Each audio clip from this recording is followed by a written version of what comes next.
there's a little dip right here that the back wheels are going to ride in. But it's going to make it. I don't want to stall it. I get that block. I got the chalk.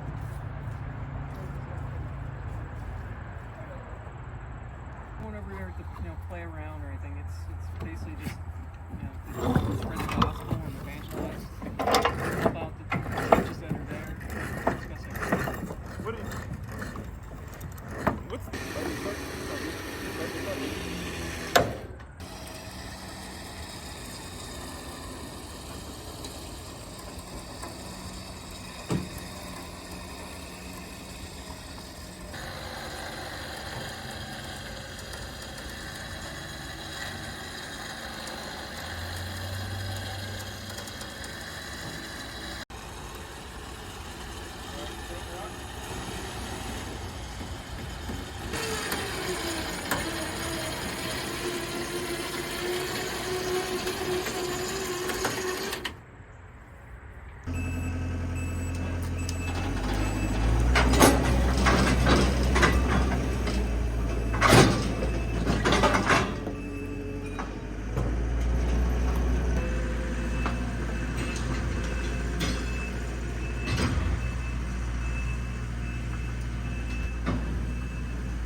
Oh, what's up everybody? Welcome back to Diesel Creek. My name's Matt. This beautiful green behemoth behind me here is something I've been wanting for a very long time. This is what is known as an M35A2. This particular one is made by the Rio company. And it is what is so often affectionately referred to as a deuce and a half, meaning that it is a 2.5 ton truck. Now, that's a very misleading term if you're not really into these things and you don't know.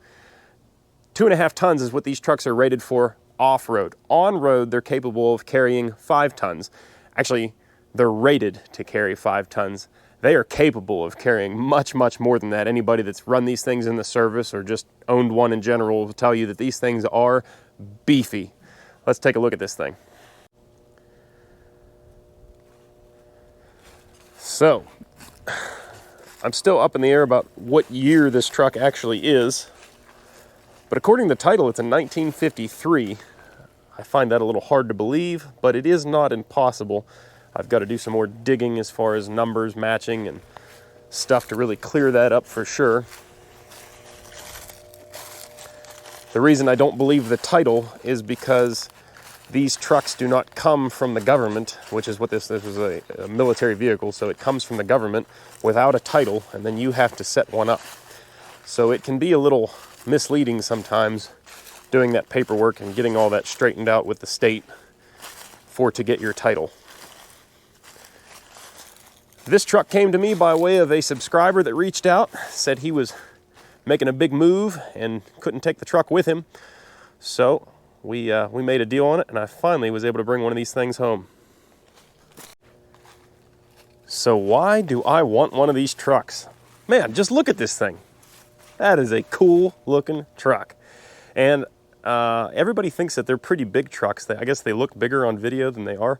They're really not a huge truck. It's only, I don't know, probably the same length actually as my pickup truck.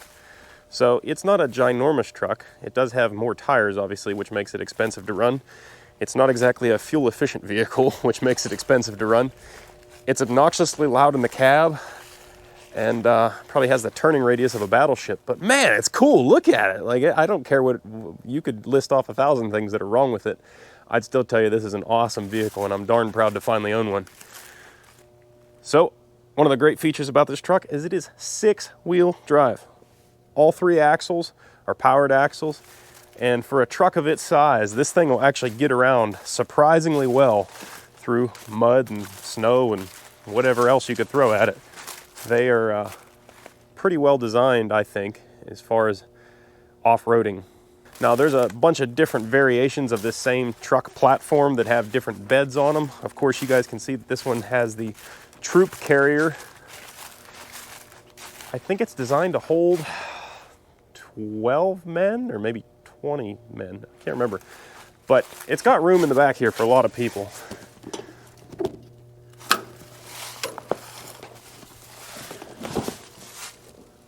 So hopefully you guys can see there, it's got bench seats up both sides there, and there's plenty of room for troops and ammunition or whatever else you need to carry. Got a big beefy tow hitch on there. It's got air hookups on the back because this does have sort of like an air brake, but not actually. This has an air over hydraulic system on it, which admittedly is not the most reliable in the world, but it does the job when it's working. So what's the catch, Matt? You don't ever buy anything that's just turnkey operational. Obviously you guys saw me drag it up on a trailer. What's the catch? Well, I paid $3,000 for this truck because it's not running. And nobody knows exactly what's wrong with it. I don't think there's been a whole lot of attempt made to get it running. The guy that I bought it from had put some parts into it and been driving it, and then he told me he let it sit for the winter, and when he went to fire it back up in the spring, no go. So that's what we're gonna hopefully start troubleshooting today, and hopefully we can get this thing going without too much effort. Look at this. You invite a Canadian down to your place for one day. Beer cans everywhere. In the cab here, it is a cozy ride for you and your passenger. I think these are actually rated to carry 3 troops, but man, that would be a miserable drive with 3 people in this thing. Got all these different plaques down here. That's one great thing about military vehicles. The Humvee that I own is the same way. All these fun little data plaques that just have every little bit of information you could hope to know about the truck right here on the dash.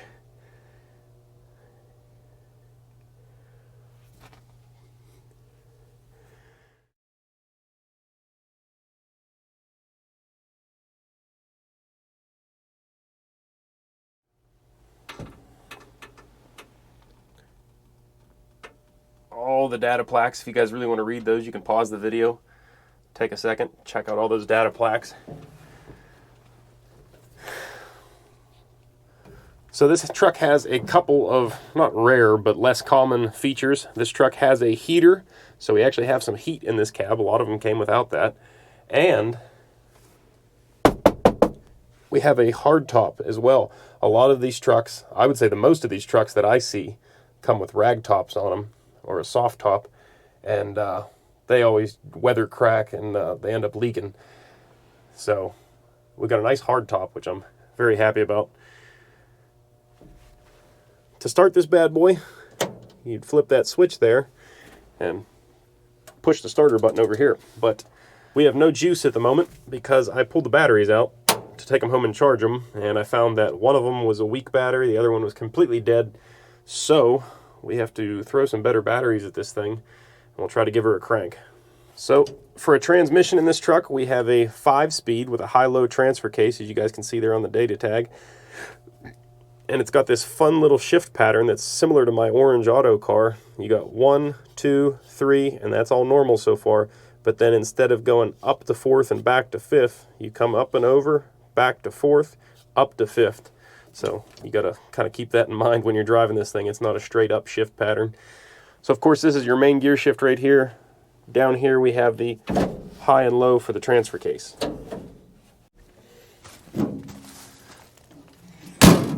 So overall, for our climate, I would say that this truck is in pretty darn good shape. It does have a little bit of rust, the most of it being on the other side. Got surface rust starting here where the paint's peeling a little bit. This whole cowl, I guess you'd call this thing, all the paint here is just flaking and you're getting some surface rust from that, but really not an issue at all. Nothing serious. The only real bad spot that I've found so far on the truck is right here. We have a bit of body rot, but luckily enough, all the sheet metal on this truck is straight, so there's not a lot of bends that you'd need to do, and it's pretty thick metal, so when you cut it out, you can probably patch to it pretty easy. And it's clearly not a high caliber paint job. We can just slap some camo back on this thing and it'll look good as new.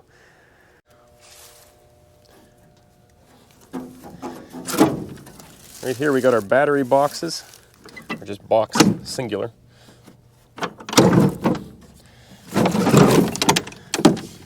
The guy had some stuff rigged up in here to keep the batteries from rattling around. I think I'm going to probably pull that out of there. I have a couple batteries on the truck. I'm going to throw them in here and see if we can't get this baby to crank over. So I think all military vehicles, at least all the ones that I've been around, are 24 volts, so we need 2 batteries. And make no mistake, these batteries are absolutely not the correct ones for this application. I kind of had to shoehorn them in here, but we should be able to make this work. If I left these in here long term, there's some bolts rubbing on the battery down here that would probably end up damaging the battery. Just putting these in here to try and get her going. If the truck proves viable, I have no problem going and buying the correct batteries and putting them in here, but these are the kind that I keep here laying around for this occasion. So it's everybody's favorite time for me to smack the post on the batteries and get a lot of comments. See, no harm, no foul. The internet seems to love telling me that what I'm gonna do by tapping on this post is ruin the batteries, and I'm obviously not 80 years old with 75 years of experience, but I've been doing this quite a while. I've never ever damaged a battery by doing that. I'm not driving on it with a hammer, just lightly tapping the terminal down to seat it all the way on the post. I remain firm that that won't actually cause any damage.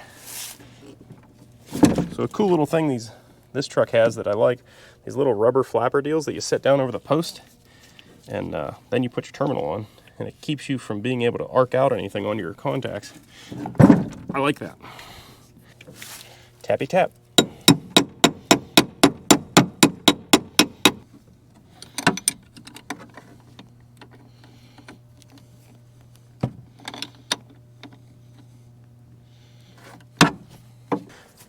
All right, we got all of our terminals installed and tightened down here. We are just about ready.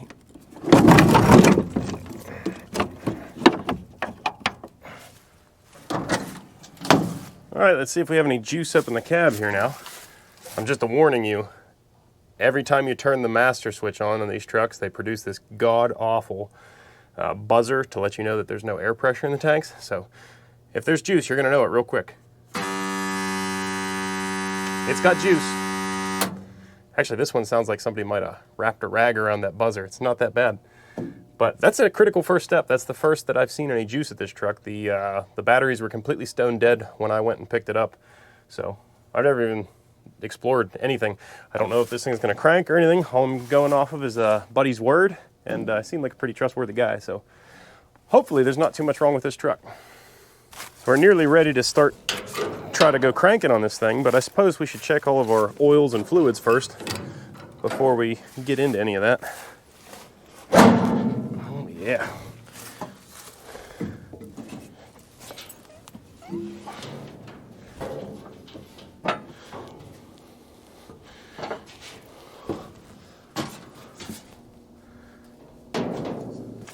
So under the hood here, we have a Continental multi-fuel 6-cylinder diesel engine, and these are called a multi-fuel because there's a little more nuance to it than this, but basically you can dump anything combustible in the fuel tank and it's supposed to burn it.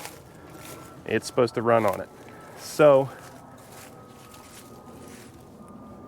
I don't know the intricacies of it, but there's a fuel density compensator down there on the side of the injection pump, and that is supposed to basically weigh the fuel the way I understand it. It's supposed to weigh the fuel out and meter it and put it to the engine however it needs to make it run. That being said, that fuel density compensator is, I believe, one of the common issues with these trucks, so maybe they're not always the most reliable.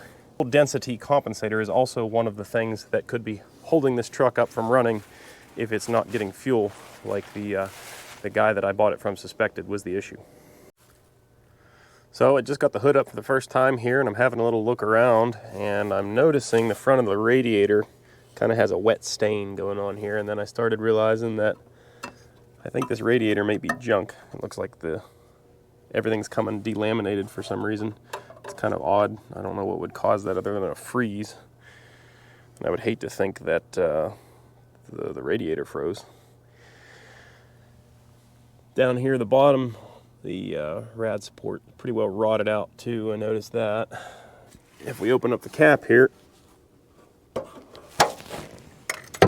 there's a sticker right here that says water line. Let's see if we see anything down in there.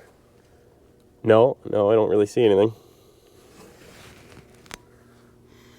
It smells like antifreeze though, so that means there was some. Let's climb up here and find the oil dipstick. There's the dipstick hiding right there. Oh, she's in there. Good gravy. What the heck? It spins, but it won't pop out. Urgh! Am I missing something here? Let's try this again here. I do not understand this. Never seen anything like that.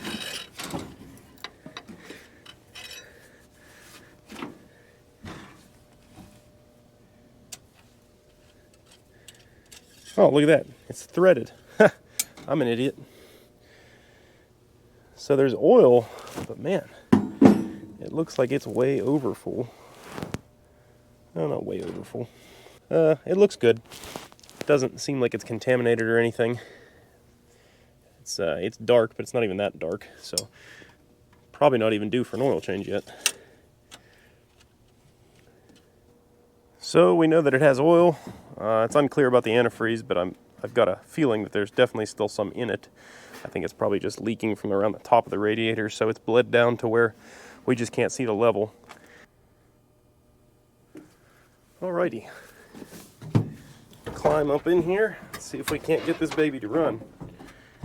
Or at least crank over for us. I just noticed the miles. This thing has only got 7,036 miles on it. And I don't doubt that for 1 second. That's exactly what like the Army would do. We got power. Push the clutch in. Contact. Oh boy.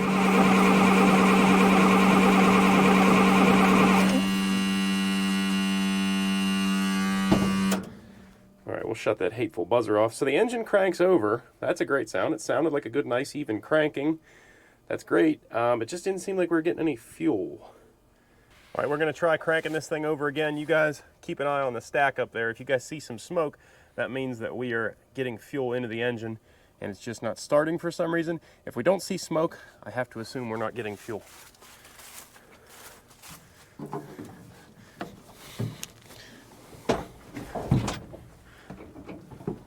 Guys ready? Contact.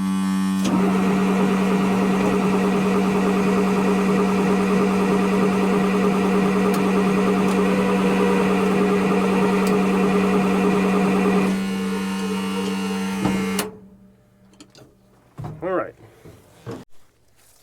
So I'm going to go out on a limb and say that we are suffering from a lack of fuel was the reason that this thing is not running, because it sounds like it's cranking over great, and pretty much these things are bulletproof. If it's getting fuel, it should probably just fire right up. So let's start at the source. Check out this fuel tank. I have not checked it yet. This dang thing could be out of fuel. Ugh. We got some corrosion going on here in the fuel neck. And there is some fuel down there. So I don't know if you guys can see it. We got some good corrosion going on in the fuel neck here, but it's not too terrible. That's just from moisture lingering in here. And the fuel tank not being full, probably. I'm going to see if I can't find something to dip this tank with, but we might really be just low on fuel. I don't see a whole lot in here. You're going to want to find yourself a nice fuel dipping stick. Perfect.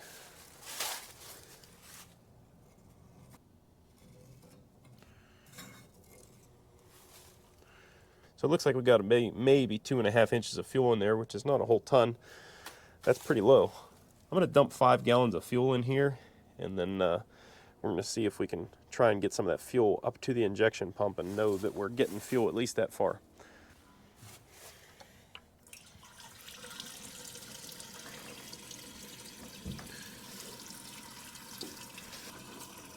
The good green stuff too.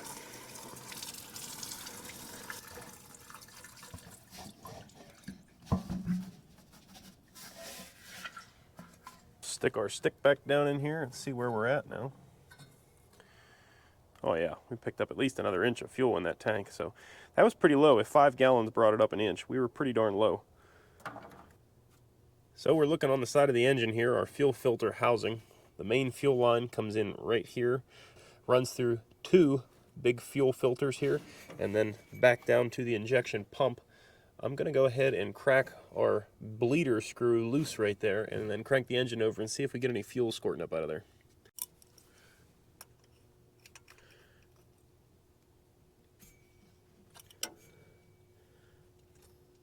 Oh, I just heard a bunch of air push out of there, so that means we had some air bubbles in there for sure. Let's crank this thing over. Hopefully we see some fuel bleed out of there. Guys ready? Contact!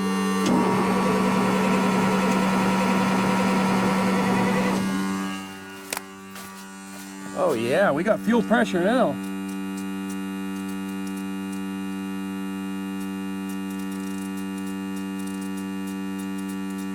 A lot of air in there still. We're gonna crank it over one more.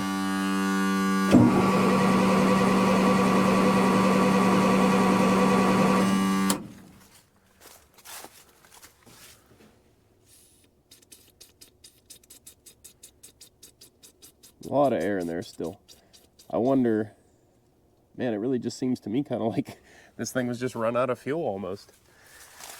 Or, you know, maybe guy parked the truck and it had fuel in it. He knew that, and somebody siphoned the fuel out of it, because that's kind of a thing. Since fuel's so expensive, people go around stealing it these days. Maybe they siphoned the fuel out of it, and when he went to restart it, he didn't check the fuel because he just knew it was full of fuel, and it sucked up a bunch of air.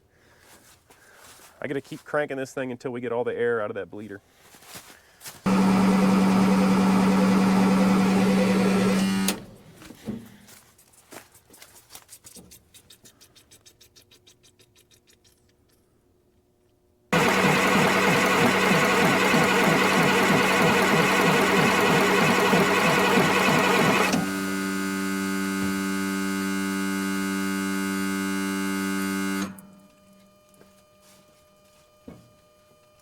There we go. I think we got all the air out of her now. Now, if I'm right, and this thing just ran out of fuel, all we should have to do is crack the injector lines loose up here, and we should be able to bleed those out, get fuel to the injectors, and this thing should fire right up.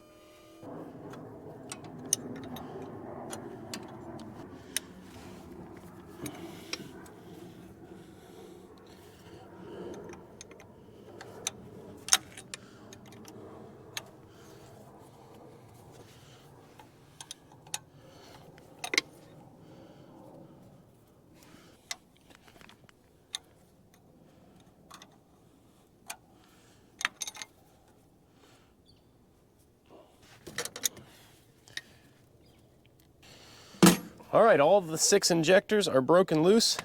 With any luck, we're gonna be able to crank this thing over, and after a minute, we're gonna start seeing fuel percolating out on all these lines. Also, just a quick fun sidebar.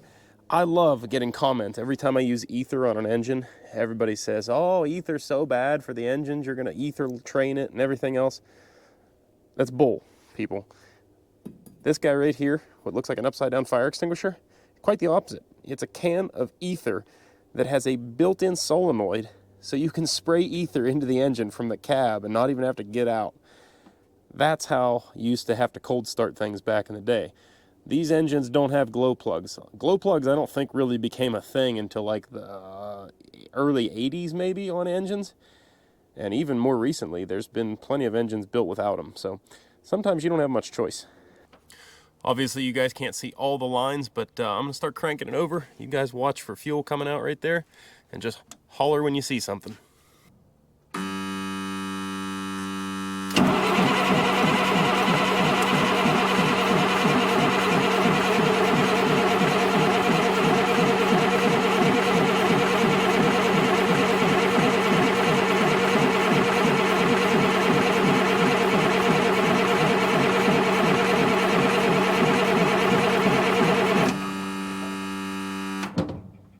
Looks like we got fuel spraying out of several.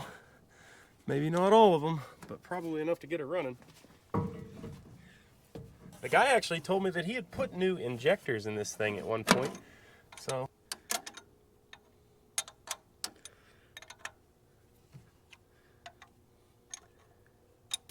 All right, it is the moment of truth here.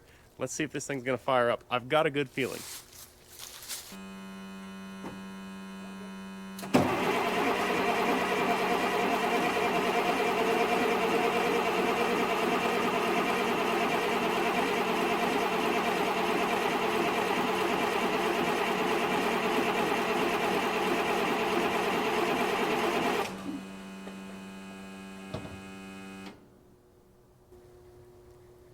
Still nothing. That's disappointing. That's not the results I was expecting. Basically, we're right back to where we were. I'm going to crack all these injectors loose one more time and try and bleed them out again. I know that we have some fuel getting up to the injectors, so that's kind of odd that it's not enough to fire it up. All right, I got all those injector lines loosened once more. Let's take 2 on this. Maybe we just didn't bleed enough air out of them.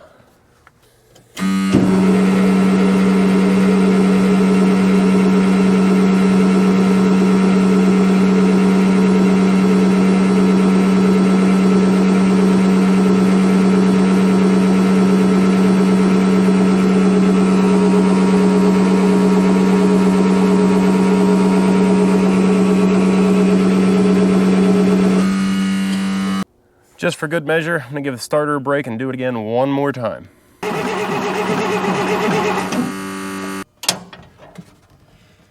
right, looks like we got a fair amount of fuel out of each one. The front 2 up here, the ones that you guys can't see, they look like they're putting out the least amount of fuel, but just enough. I'm seeing just enough out of these rear ones that I would think it would at least stumble and try to start on a couple cylinders and then maybe pull in the other ones. Get these all cranked down and we'll give her a go. Contact.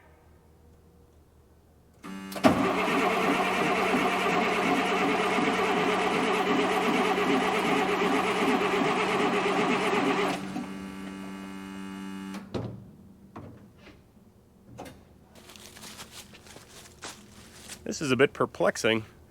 We're still not getting any smoke out of the stack, so it's almost like we're not getting any fuel to those injectors still. I don't know why that would be, because we're getting fuel up to the injectors, so the only other thing that leaves is the pump, if it's not pushing enough pressure. Just for giggles, before we get too far into this thing, I'm going to go ahead and hit it with a touch of ether, just see if it wants to spit and sputter and maybe come to life. I have had stubborn engines before where they have fuel pocket issues, and they just will not purge all the way until you give them a little sniff. So let's try that.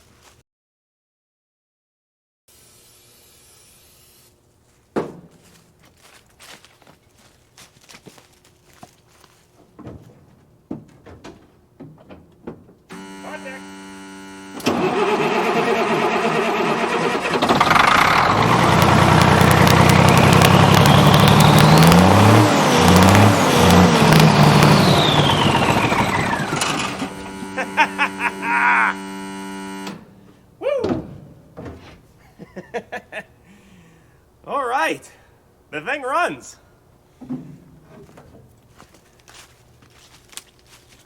It seemed to like that, but as soon as I let my foot off the gas, it died out again. So I'm gonna go ahead and give it another good snort, and maybe we can finish pulling that fuel through the system, because I think we still have some bubble somewhere that's giving us an issue.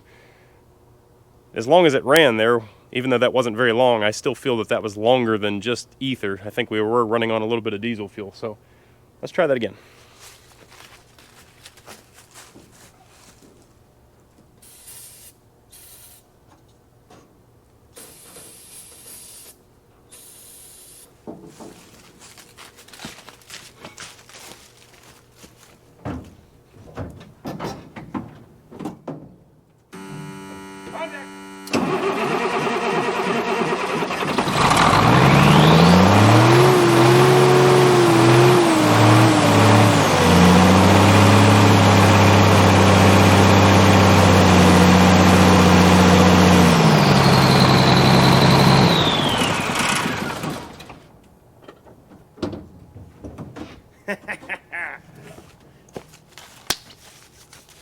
All right, that was definitely running on actual diesel fuel, and you heard it run there for a second.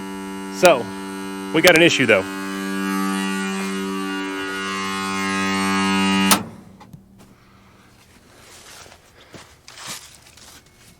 I can't tell what exactly is going on up under here yet, but I think it's that injector right there. From in the cab, I could see that it was still blowing fuel everywhere. I'm gonna verify that everything's tight, but we may have an O-ring or something that's blowing out on that injector, not maintaining fuel pressure. Also, I don't want to keep this thing redlined right after I start it for the first time in probably a year, but as soon as I let off the throttle, it dies out. So, we're gonna try this a third time after I make sure everything's tight on there. Yeah, I don't know what exactly is leaking. It looks like it's coming from between these flanges right here. I think it's just this injector. So, looks like we might have to take that apart and troubleshoot that. But it's not like dumping fuel. It is spraying it a little bit, but I want to try to get this thing at least running enough to where it'll stay running on its own, and I can maybe idle it and come out here and get a better look while it's running.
Well, that's the best yet.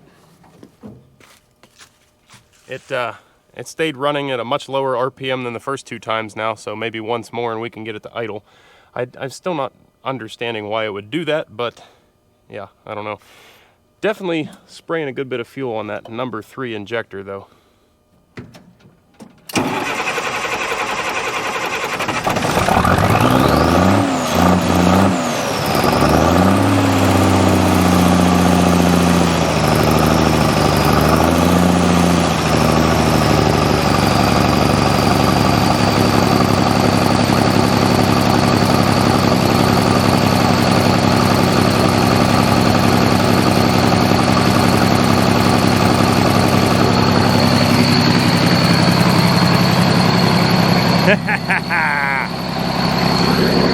So it's definitely not running right, but it is running, and that means a lot. This truck also has what's known as the Whistler turbo on it, which is kind of sought after compared to some other ones, and it produces a lovely whistle sound. It's still not idling. I have the hand throttle set so it'll stay running. Let's get a better look at these injectors up here.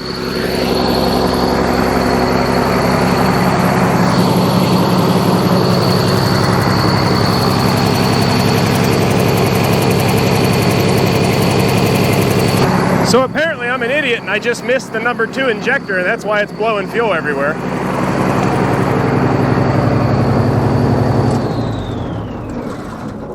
Yeah, still won't stay running.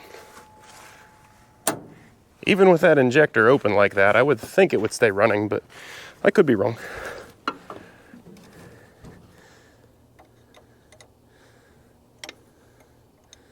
As I mentioned earlier in the video, this is an air over hydraulic braking system. So we have an air compressor here on the side of the engine. And I can hear some air leaks over there. I think it's around the air horn, which is also exciting. I want to blow that thing. I don't think I know what these sound like.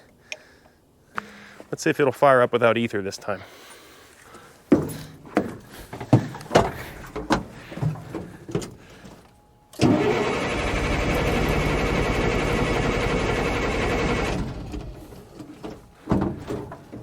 That's strange. It's still not even thinking about it.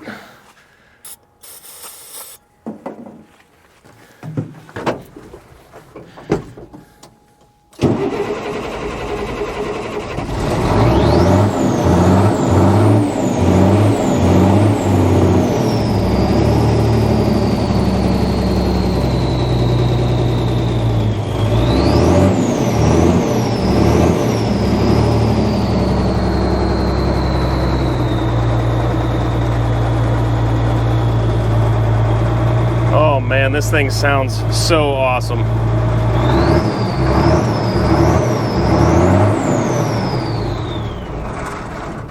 Man, as soon as you take your foot off the throttle, it dies. I don't understand that. We've got perfectly good oil pressure, fuel pressure. Everything looks good in here. I just can't, it just doesn't want to idle. So I know I went on my little spiel about ether before there. And a little bit doesn't hurt. And I don't think we're doing anything that's going to cause any harm to the truck, but this is not normal. I do want to make that clear. It should start without this ether, especially now that it's run a little bit.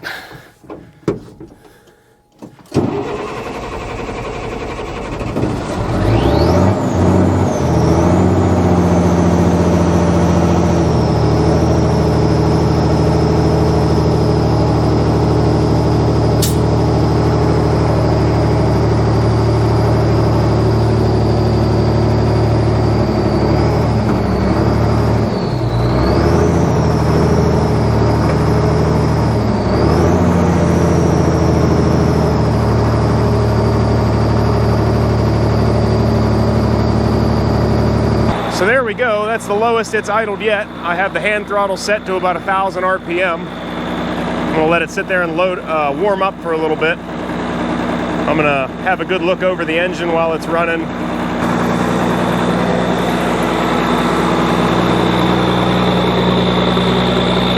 Man, this thing sounds good though, huh? Beautiful.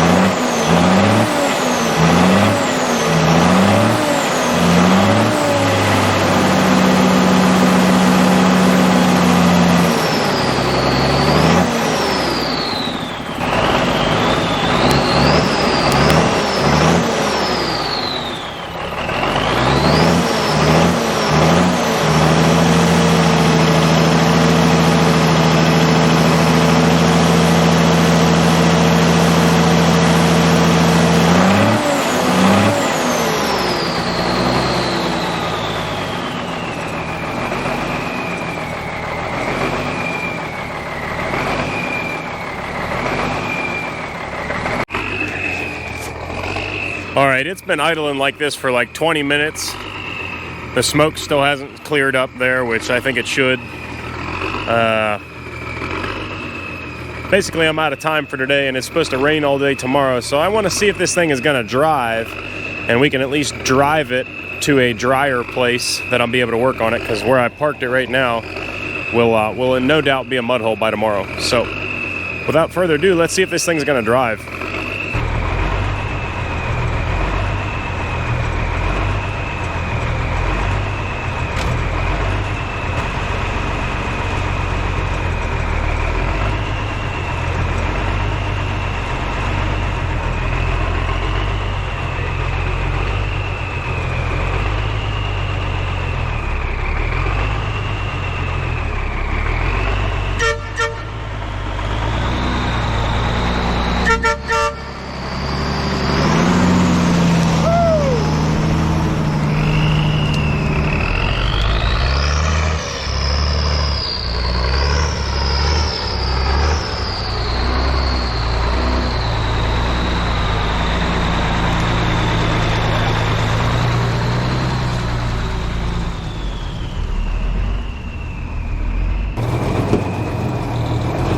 And we're off.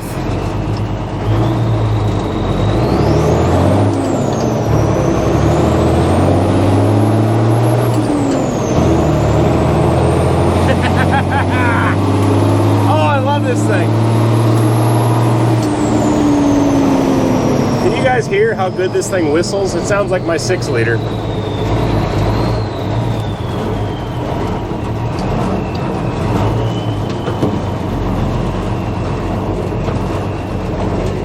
I am in love with this truck already. Do we have any brakes? I haven't even checked. We kind of have brakes, but they're really squishy. I wouldn't trust them to do a whole lot.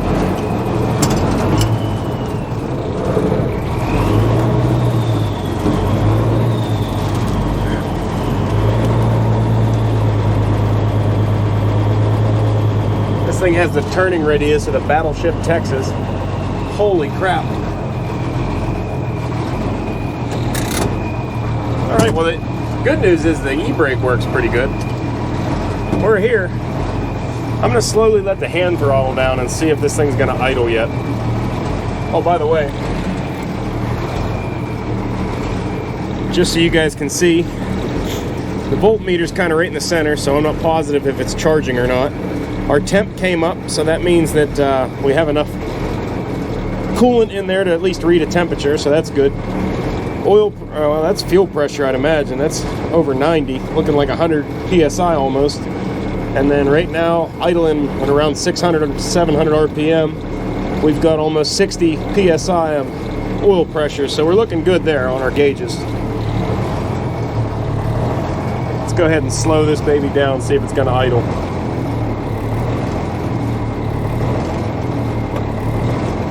Look at that. It is in fact idling now. It's not a very good idle, but an idle nonetheless.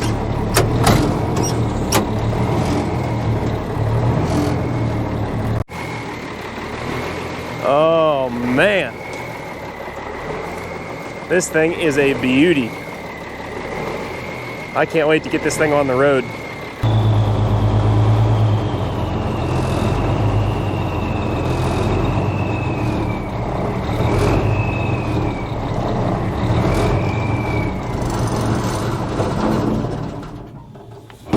Alright, well, I had it idle in there for a little bit, but she's still not really wanting to idle right.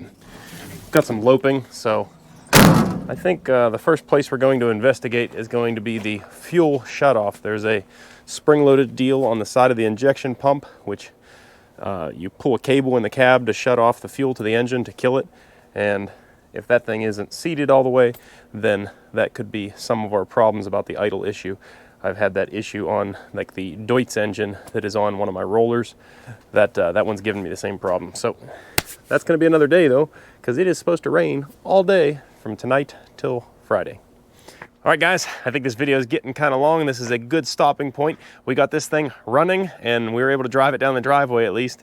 We're gonna have to take a look at the brakes before we could take this thing out on the road. And we're also gonna have to look into this fuel system a little bit more and see what is causing that lopey idle. So all that and more in the next video. Hopefully we can take care of those two things and that be it. I think we're pretty much ready to take it out on the road after that. And man, I am excited to be bagging this thing down the road. It's gonna be a great time. If you guys enjoy the Deuce here and you want to see some more videos on it, make sure to drop me a comment down below. Let me know what you guys want to see me do with this thing. I'm undecided of what I even want to do with this truck long term, other than drive it, of course. But I mean, it's just got a flatbed on it right now. I really don't have a use for a flatbed, so maybe we will put something on the bed of this thing. Maybe turn it into a winch truck was one of the ideas that I had, like you know, with some gin poles sticking up off the back. Those things are awesome for going and recovering just about anything. So stick around if you guys want to see some more on this truck. Make sure you're subscribed so you don't miss any future videos. If you like the video, do me a big favor. Hit the thumbs up button on the video. It really helps out the channel. Doesn't cost you guys a dime. If you want to get any Diesel Creek merch before the holidays, you better jump on the bus quick and get that stuff ordered up so we can get it to you in time before the holiday rush.